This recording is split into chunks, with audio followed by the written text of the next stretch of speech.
Hello students. तो alternating current के question चल रहे हैं जेई मेन वाले। बहुत इंपॉर्टेंट क्वेश्चन चल रहे हैं बच्चों। और जो नीट वाले स्टूडेंट्स हैं वो भी, और मेंस वाले जो स्टूडेंट हैं वो भी, सभी के सभी इन क्वेश्चंस को ज़रूर लगाएं। ठीक है, ये आपको एक अच्छी प्रैक्टिस देंगे, एक अच्छा अप्रोच देंगे कि किस टाइप से इस चैप्टर के क्वेश्चंस को आपको निपटाना है। ठीक, तो चलिए 6 क्वेश्चन पे हम पहुंच चुके हैं। मैंने आपको ये भी बताया था कि सब कुछ अब नए सिलेबस के अकॉर्डिंग चल रहा है, तो बस करते रहिए, प्रैक्टिस करते रहिए, परफेक्ट अपने आप हो जाओगे। चलिए शुरू करते हैं क्वेश्चन नंबर 6। इस सवाल में क्या बोला है इन्होंने, a series LCR circuit consist of, LCR circuit है हमारे पास, एल है बच्चों, सी है और आर है। ये बन गया एलसीआर सर्किट। इसको हमने एसी के साथ लगाया है, अल्टरनेटिंग करंट के साथ लगाया है बच्चों। हमने जो अल्टरनेटिंग वोल्टेज दी है वो दी है यहाँ पे V बराबर 2500 कॉस 100 पाई टी वोल्ट। ये तो एसी की वोल्टेज दे दी। आर की वैल्यू हमें दी है 80 ओम, ये देखो ये दे रखी। और एक्सएल की वैल्यू वो दी है हमको 100 ओम, और एक्सी की वैल्यू वो दी है बच्चों हमको 40 ओम। अब पूछा है the amplitude of current in the circuit is, amplitude of current यहाँ पे कितना होगा। देखो आपको पता है एम्पलीट्यूड ऑफ करंट का मतलब होता है करंट की मैक्सिमम वैल्यू बच्चों। अब करंट की मैक्सिमम वैल्यू सर्किट के अंदर अगर हमें निकालनी है कि इसमें मैक्सिमम कितना करंट गया, तो हमें वोल्टेज की मैक्सिमम वैल्यू पता होनी चाहिए। जब हम वोल्टेज को, अब देखो ओम्स लॉ से निकालो, करंट निकालना है तो आई बराबर होता है V बटे आर। अब इस पूरे सर्किट में करंट चल रहा है, मान लो आई नॉट, इस पूरे सर्किट में करंट चल रहा है आई नॉट, लेकिन ये करंट लगातार बदल रहा होगा, लेकिन ये करंट की मैक्सिमम वैल्यू है बच्चों। तो करंट की मैक्सिमम वैल्यू निकालने के लिए वोल्टेज की मैक्सिमम वैल्यू को जेड से डिवाइड कर दो, जो पूरे सर्किट का रेजिस्टेंस है उससे डिवाइड कर दो। आप पूरे सर्किट का जो रेजिस्टेंस है उससे डिवाइड कर दोगे तो अपने आप वैल्यू आपकी आ जाएगी आई की।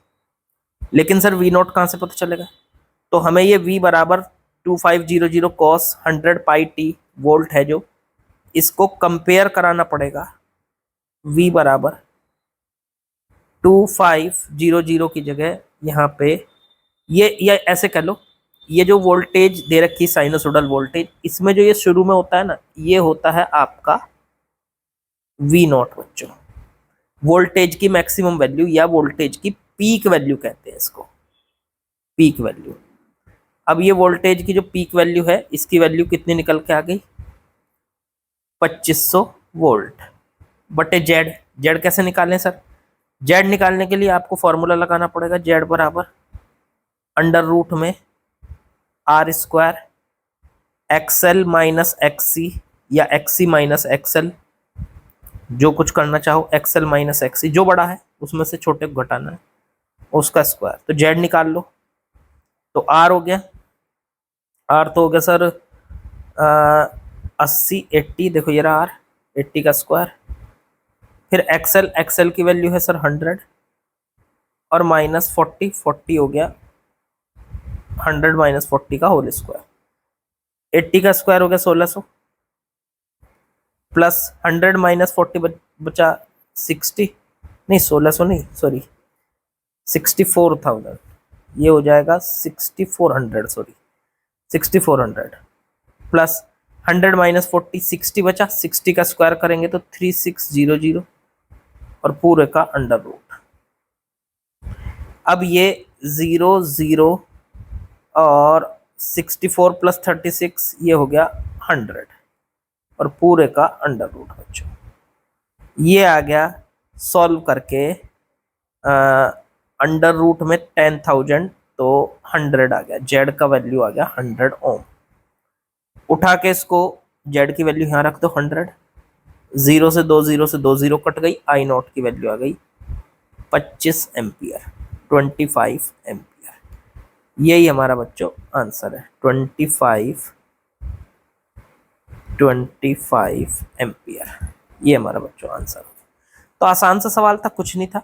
एक एलसीआर सर्किट दिया हुआ था, उसमें आर की, एक्सएल की, एक्सी की सबकी वैल्यू दे रखी थी, वोल्टेज की मैक्सिमम वैल्यू दी हुई थी, इक्वेशन दी हुई थी, तो समझो वोल्टेज की मैक्सिमम वैल्यू दी हुई थी और उससे हमें करंट की मैक्सिमम वैल्यू निकालनी थी। ये जो करंट एम्पलीट्यूड बोलते हैं, ये एम्पलीट्यूड ऑफ करंट, इसका मतलब होता है करंट की मैक्सिमम वैल्यू आई नॉट, वो हमें निकालनी थी, वो हमारी कैलकुलेट हो गई। तो आसान था ये, तो कुछ नहीं, बिल्कुल आसान सवाल था। आपको देखो ना, बार बार इन तरीके के सवालों में ये ध्यान रखना है कि आपको बार बार ओम्स लॉ लगाना है, लेकिन ओम्स लॉ किस तरह से लगाना है, करंट बराबर वोल्टेज अपॉन रेजिस्टेंस, बार बार ये लगाना है। चलो अगला सवाल पे चलते हैं। चलिए बच्चों नेक्स्ट क्वेश्चन में आते हैं।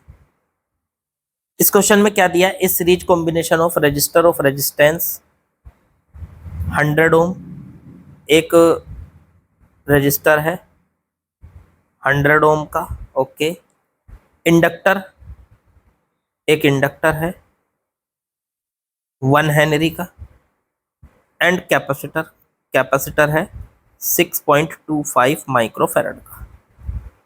इन तीनों को एसी सोर्स के साथ कनेक्ट कर दिया, इन तीनों को उठा के एसी सोर्स के साथ कनेक्ट कर दिया। इस सर्किट का क्वालिटी फैक्टर निकालना है। सबसे पहले तो मुझे आपको ये याद दिलाना पड़ेगा कि क्वालिटी फैक्टर निकालते कैसे थे। तो सर क्वालिटी फैक्टर का फॉर्मूला होता था Q बराबर सोर्स की फ्रीक्वेंसी, नहीं सॉरी, ये थी इसकी, सोर्स की नहीं, ये थी यहाँ फ्रीक्वेंसी ऑफ रेजोनेंस, मतलब रेजोनेटिंग फ्रीक्वेंसी, उसको कहते थे ओमेगा नॉट, ये थी रेजोनेटिंग फ्रीक्वेंसी। तो रेजोनेटिंग फ्रीक्वेंसी और बैंडविड्थ डेल्टा ओमेगा, इनके बीच का जो रेशो है, या इनका जो रेशो है, इस रेशो को हम क्वालिटी फैक्टर कहते थे। फिर से याद करो, क्वालिटी फैक्टर का मतलब Q बराबर होता था, ऊपर आता है रेजोनेटिंग फ्रीक्वेंसी,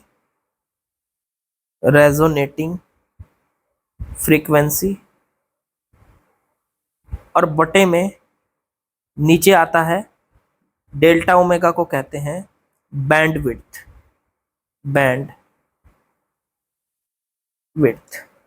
तो रेजोनेटिंग फ्रीक्वेंसी और बैंडविड्थ, ये दो चीजें, इनके रेशो को आप क्वालिटी फैक्टर कहते हैं।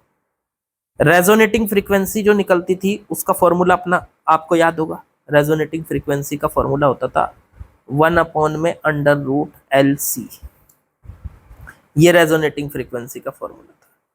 और बैंडविड्थ का फॉर्मूला क्या था, बैंडविड्थ का फॉर्मूला याद करो बच्चों, तो वो होता था बच्चों R/L। ये दो फॉर्मूले आपको याद होने चाहिए। जो हमारी रेजोनेटिंग फ्रीक्वेंसी होती है वो तो 1/√LC। अब ये सर कहाँ से आई, तो सर्किट के अंदर रेजोनेंस तब होता था जब XL और XC बराबर होते थे, याद करो, XL की वैल्यू ω/L और XC की वैल्यू 1/ω/C।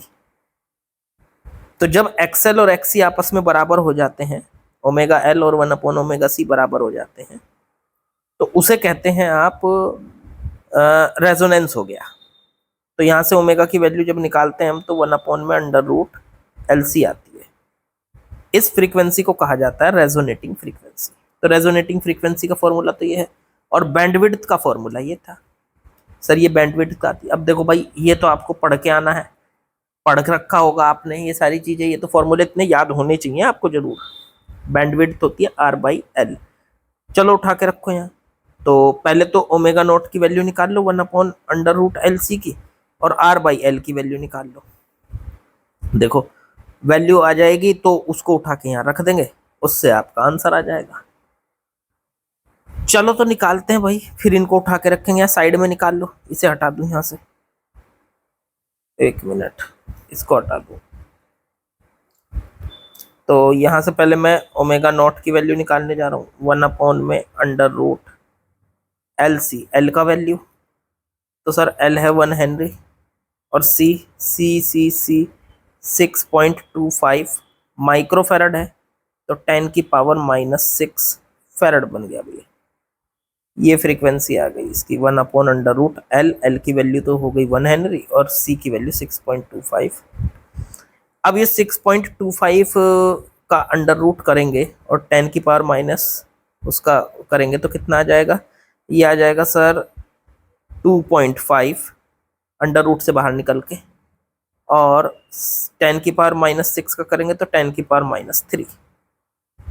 अब ये देखो, ये ऊपर चला जाएगा 1/2.5, 10⁻⁻3 ऊपर जाके +3 बन जाएगा, तो 1000 हो जाएगा। ये पॉइंट हटाएंगे, 10 से मल्टीप्लाई, 25 से इसको काटेंगे, 40 × 100, तो ये 400 आ गया। ओमेगा नॉट की वैल्यू आ गई 400 रेडियन पर सेकंड बच्चों। ये ओमेगा नॉट आ गया। चलो अब बैंडविड्थ भी निकाल लो उसे भी, फिर उनकी वैल्यू उठा के यहाँ रख देंगे। तो डेल्टा ओमेगा है। डेल्टा ओमेगा क्या था? R/L। आर की वैल्यू कितनी दे रखी? देखो 100 ओम, और बटे एल की वैल्यू L 1 हेनरी, 1 हेनरी। तो ये 100 आ गया।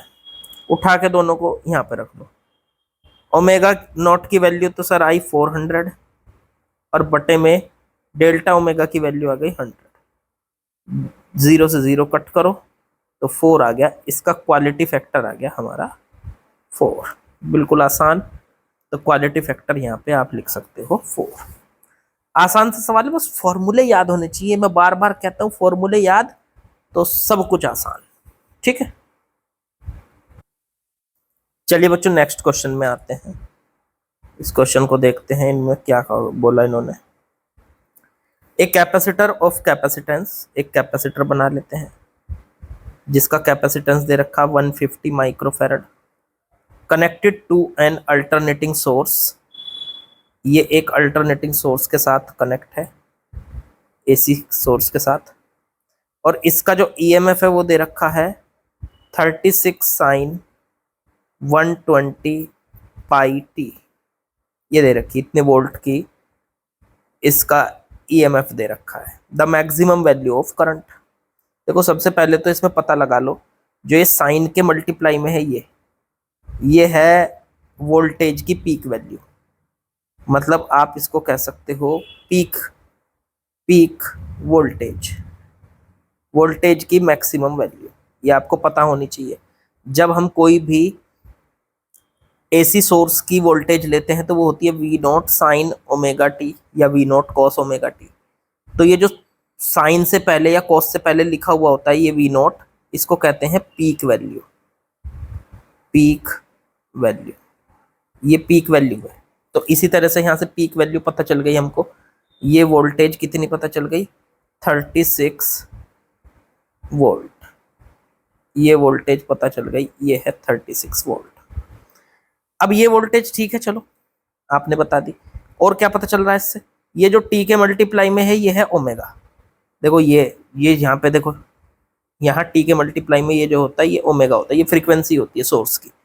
तो ओमेगा की वैल्यू पता चल गई 120 पाई रेडियन पर सेकेंड बच्चों। तो ओमेगा पता चल गया, मतलब सोर्स की फ्रीक्वेंसी पता चल गई और सोर्स की पीक वोल्टेज पता चल गई। अब इसमें कैपेसिटर लगा है, कैपेसिटर का कैपेसिटेंस कितना दे रखा? 150 माइक्रोफैरड। अब पूछा है इसमें मैक्सिमम करंट कितना होगा, इसमें चलने वाला मैक्सिमम करंट I0 कितना होगा। देखो किसी भी सर्किट में करंट की वैल्यू जो होती है वो होती है उसकी वोल्टेज की मैक्सिमम वैल्यू और बटे में जेड मतलब सर्किट का रेजिस्टेंस। अब एक बात बताओ, इस सर्किट के अंदर कौन कौन है? सर सिर्फ कैपेसिटर है, इसके सिवा कोई और नहीं है। तो यहाँ पे जेड की वैल्यू क्या होगी? एक्स सी के बराबर होगी कि नहीं? नहीं सर, समझ में नहीं आया, कैसे आई है एक्स सी जेड की वैल्यू? अरे भाई एक बात सुनो, अगर अकेला रेजिस्टेंस हो तो उसमें जेड की वैल्यू आर होती है। अगर अकेला इंडक्टर हो तो उसमें जेड की वैल्यू एक्सएल होती है। अगर अकेला कैपेसिटर हो तो उसमें जेड की वैल्यू एक्स ही होती है। सर कैसे? क्योंकि जेड का फॉर्मूला होता था, याद करो, अंडर रूट में r square XL minus XC का होल स्क्वायर। अब यहाँ पे इसके अंदर देखो, इस सर्किट में सिर्फ सी है ना, तो इसमें आर है, आर जीरो है, और एक्सएल भी जीरो है, तो सिर्फ बचा एक्सी। अब देखो यहाँ पे जेड की वैल्यू क्या आ गई, अंदर आर भी जीरो एक्सएल भी जीरो, तो सिर्फ एक्सी का स्क्वायर और पूरे का अंडर रूट, तो एक्सी का स्क्वायर और अंडर रूट, तो एक्सी आ गई जेड की वैल्यू। तो वही बोली मैंने आपसे कि यहाँ पे किसी भी सर्किट में करंट निकालना है तो उस एसी सोर्स की मैक्सिमम वोल्टेज, तो मैक्सिमम करंट निकल आएगा, और बटे में पूरे के पूरे सर्किट का जेड, मतलब पूरे के पूरे सर्किट का रेजिस्टेंस, इम्पीडेंस। जेड में रेजिस्टेंस बोलता हूं, है तो ये इम्पीडेंस, तो पूरे के पूरे सर्किट का, पूरे के पूरे सर्किट का इम्पीडेंस कितना है यहाँ पे, ये जेड है, तो आई नॉट बराबर वी नॉट बटे में जेड। वी नॉट कितना है, तो सर वी नॉट आया 36 वोल्ट, और बटे में जेड, जेड की वैल्यू एक्सी के बराबर। पहले जरा ये जेड निकाल लिया जाए, एक्सी, एक्सी का फॉर्मूला होता है 1/ओमेगा सी। चलो 1/ओमेगा, ओमेगा की वैल्यू रखो, तो ओमेगा की वैल्यू आई है सर 120 पाई, और सी की वैल्यू थी 150 माइक्रोफेरड, तो 10 की पावर -6, ये 10 की पावर -6 ऊपर पहुंच जाएगा, 10 की पावर +6 बन जाएगा, बटे में 12 × 15, तो ये बन गया 120 पाई इंटू में 150। अब देखो ये 2 जीरो कटेंगी ऊपर से, तो ऊपर 10 की पावर 4 रह जाएगा, 10 की पावर 4। अब नीचे रह गया 12 × 15, तो 180 इंटू में पाई, एक पावर और कट गई, तो ऊपर बच गया 1000, 10 की पावर 3 बच गई, और बटे में 18 पाई, ये आ गया अप्रोक्स। ये जेड की वैल्यू आ गई, उठा के यहाँ रख दो, तो ये जेड की वैल्यू आ गई, तो उठा के जब इसको यहाँ रखेंगे तो ये आ जाएगा जेड की वैल्यू 1000, और बटे में 18 पाई, 18 पहुंच गया ऊपर, 18 पाई ऊपर पहुंच गया। जरा इसको मैं कैलकुलेटर से करके देखता हूँ कितना है, तो ये आ रहा सॉल्व करके 2.03 के करीब। तो बस ये तो अप्रोक्स 2 आ गया बच्चों, ऑप्शन हो गया ए करेक्ट, 2 एम्पियर। ठीक है, ये सॉल्व करके अप्रोक्स में पूछा था उन्होंने, अप्रोक्सीमेटली देखो यहाँ लिखा हुआ भी था। तो आसान सवाल था, कुछ नहीं, हमें बस पूरी की पूरी फॉर्मूले लिस्ट याद होनी चाहिए, कंसेप्ट पता होना चाहिए कि हम करंट, वोल्टेज दी हो तो करंट कैसे निकालना है, करंट दिया हो वोल्टेज कैसे निकालनी है। ठीक है, चलो आगे बढ़ते हैं। चलिए नेक्स्ट क्वेश्चन में आते हैं बच्चों। इसमें क्या बोला इन्होंने, a series LCR circuit is connected to an AC source. एक एलसीआर सर्किट है, एल, फिर सी, फिर आर, और एसी सोर्स के साथ वो कनेक्ट है, 220 वोल्ट और 50 हर्ट्ज, ये एसी सोर्स की वोल्टेज और उसकी फ्रीक्वेंसी दी हुई है। रेजिस्टेंस यहाँ पे जो दिया है वो 100 ओम है, एंड इंडक्टर एक्सएल की वैल्यू 79.6 ओम है। ओके, और कैपेसिटेंस नहीं पता, सी वो बताना है कितना है।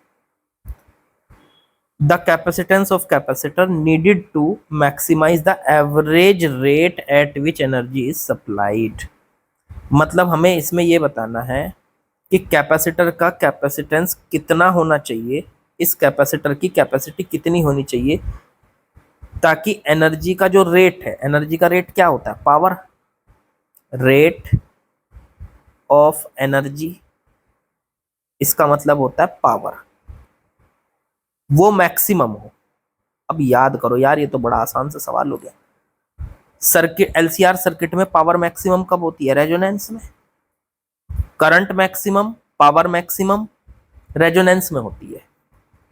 और जेड की वैल्यू मिनिमम होती है, तो रेजोनेंस में ये पावर मैक्सिमम होती है। तो रेजोनेंस में पावर मैक्सिमम होती है, तो इसका मतलब एक्सएल बराबर एक्ससी जब होगा तो उस टाइम पे रेजोनेंस हो जाएगा और पावर मैक्सिमम हो जाएगी। तो उस टाइम पे इसका कैपेसिटेंस निकालना है, सी निकालना है, तो निकाल देंगे, आसान बिल्कुल। एक काम करो ना, एक्सएल बराबर एक्ससी और 220 वोल्ट इसने ये दिया हुआ है, तो एक्सएल का वैल्यू रख दो और एक्ससी का वैल्यू रख दो। तो एक्सएल का वैल्यू तो सर दे ही रखा है 79.6 ओम। एक्ससी का वैल्यू क्या होगा, तो सर 1 में ओमेगा सी। अब ओमेगा कहाँ से निकालें, तो देखो ये फ्रीक्वेंसी दे रखी 50 हर्ट्ज, ये एफ की वैल्यू है। ओमेगा होता है 2 पाई एफ फ्रीक्वेंसी, 2 पाई एफ की वैल्यू 50, मल्टीप्लाई करेंगे तो ये 100 पाई आ जाएगा, 100 पाई रेडियन पर सेकेंड। तो उठा के इसको यहाँ रख दो, तो सी आ जाएगा 1/ओमेगा और इनटू में ये आ जाएगा यहाँ पे नीचे, इसको तो देखो मैं यहाँ ले गया और इसको यहाँ नीचे ले आओ, 79.6 ओम। ओमेगा की वैल्यू रख दो 1 में, ओमेगा की वैल्यू आ गई बच्चों 100 पाई और इनटू में 79.6 ओम। इसको सॉल्व करके देखो कितना बैठ रहा है। तो अगर ये 100 को ऊपर ले जाएं तो ये तो 10 की पावर -3 हो जाएगा। तो इसको ऐसे सॉल्व कर लो, एक काम करो, इस 100 को ऊपर ले जाओ तो 10 की पावर -2 हो गया, और बटे में पाई को लिख लो 22/7 और इनटू में 79.6। ठीक, हो सकता है ये इससे कट जाए, देखते हैं चलो अभी।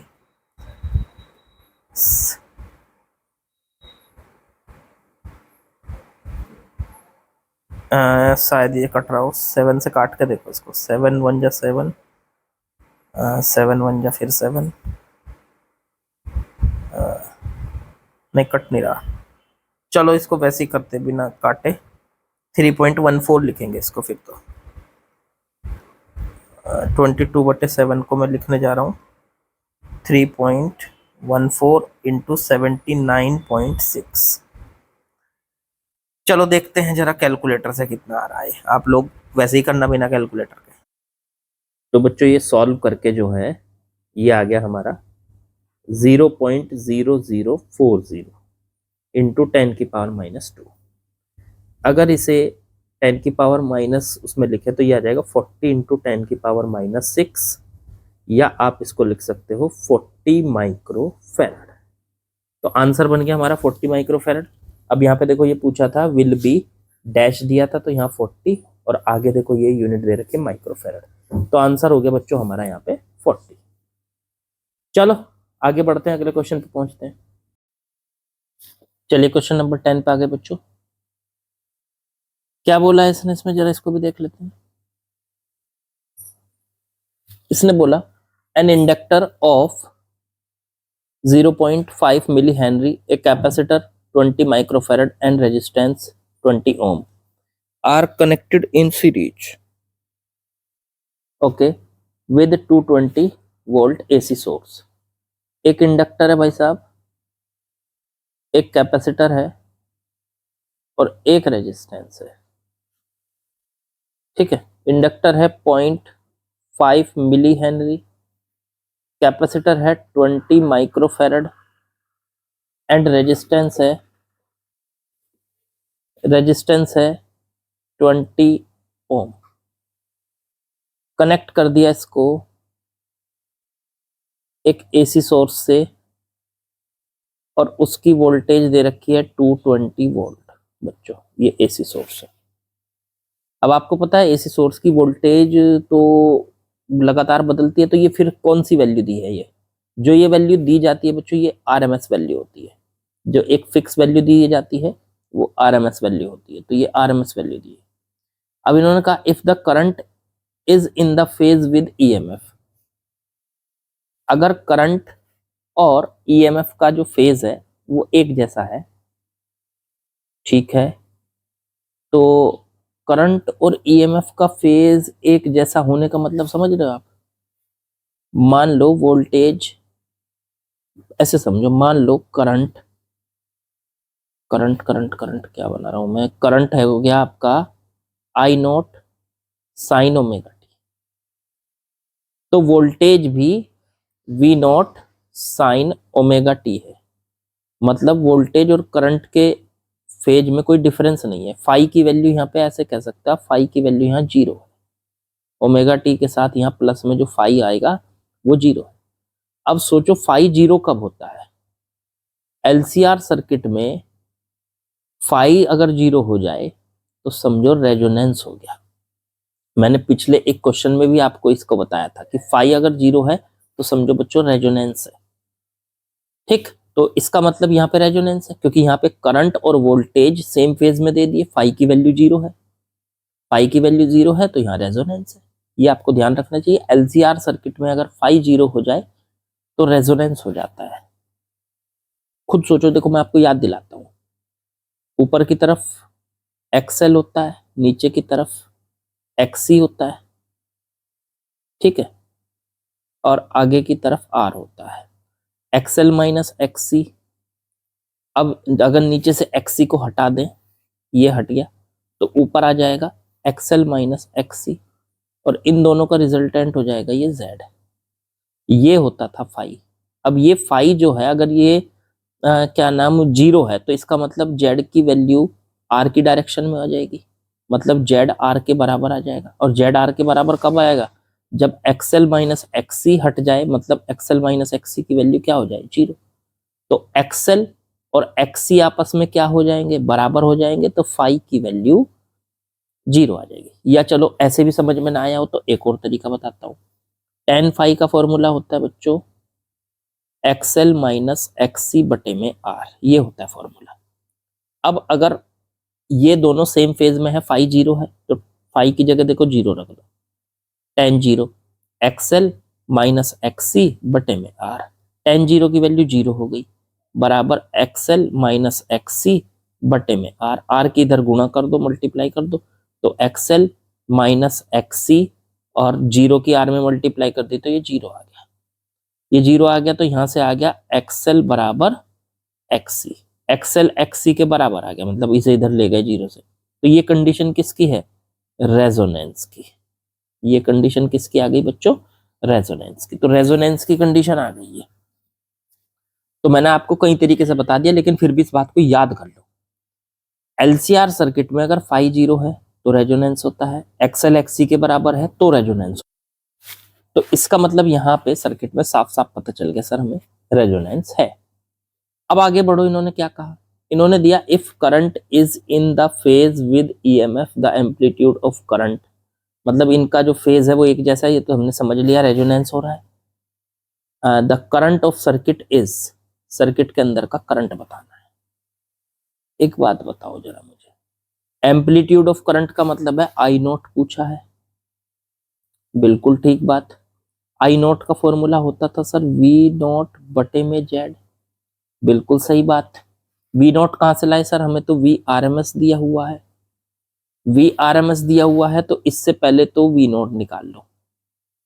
वी आर एम एस का फॉर्मूला होता है वी नॉट बटे √2, इसकी इधर मल्टीप्लाई करेंगे तो वी नॉट आ जाएगा V R M S into में √2।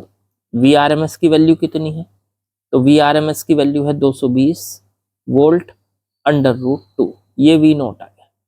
ये आ गई इसकी मैक्सिमम वोल्टेज, इसको उठा के यहां रख देंगे, तो आई नोट बराबर आ गया, वी नोट आ गया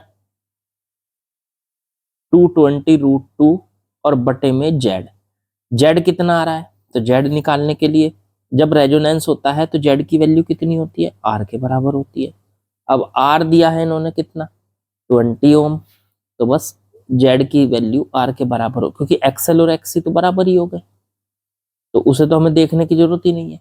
तो जेड की वैल्यू आर के बराबर हो गई, आर की वैल्यू उठा के यहाँ रख दो, तो ये हो गया 20 ओम, 20 0 से 0 कट गया, ये इससे काटा 11, ये आ गया आपका आई नोट बराबर 11 √2। 11 को अंडर रूट के अंदर ले जाओ तो 11 का स्क्वायर करेंगे तो कितना आ जाएगा, 11 का स्क्वायर होता है सर 121 इंटू में 2, इसका डबल करेंगे तो ये 242, तो आई नॉट की वैल्यू आ गई अंडर रूट में 242। अब इन्होंने देखो यही पूछा था करंट अगर अंडर रूट एक्स के बराबर है तो एक्स कितना है, तो अगर ये अंडर रूट एक्स के बराबर है तो एक्स की वैल्यू कितनी आ रही है, साफ साफ 242, ये एक्स की वैल्यू आ गई बच्चों। तो हमारा आंसर हो गया 242। मेरे ख्याल से समझ में आ गया होगा सभी को। तो सर ये जो वैल्यू दे रखी थी, इंडक्टर का एल दे रखा था, कैपेसिटर का कैपेसिटेंस दे रखा था, ये सब कंफ्यूज करने के लिए दे रखी थी। इनकी कहीं जरूरत कहाँ पड़ी है आपको, सोचो जरा, कहीं पड़ी हो तो जरूरत, कहीं पे नहीं पड़ी आपको जरूरत।